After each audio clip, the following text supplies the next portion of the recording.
అక్క ఎంతసేపు చేస్తావా కాక నా గురించి తెలిసి అల్లం వెల్లిపాయ వేస్తుంది ఇలా. ఏమేస్తున్నావు అయితే మనం అల్లం వెల్లిపాయ నూరు పెట్టుకొని ఒక 15 రోజులు నెల రోజులు ఇట్లా వాడతారు. కానీ మనం అట్లా వాడం. పక్కన ఏంటిది ఇంకా అన్నం వండుతున్నా. బగారా కాదు, బగారా ఎగ్ పులుసు చేసుకోవాలి ఒక రోజు. బగారా మీద బాగా గుంజుతుంది నాకు బగారా అన్నం అంటే చాలా ఇష్టం. కానీ అట్లా అల్లం వెల్లిపాయ నిల్వ ఉంచి వేసుకున్న దానికన్నా మనం ఎప్పటిదప్పుడు నూరు వేసుకుంటే మస్తు టేస్ట్ వస్తుంది. నాకు అట్లనే ఇష్టం. ఇంకా మా అమ్మ అట్లనే చేసేది కాబట్టి మాకు కూడా అట్లనే అలవాటు అయితే.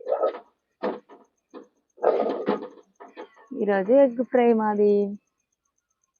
కొంచెం మసాలా కూడా దంచుదురా వేసుకున్నది లైట్గా. ఈ దంచేదైతే మంజులోనే నూరి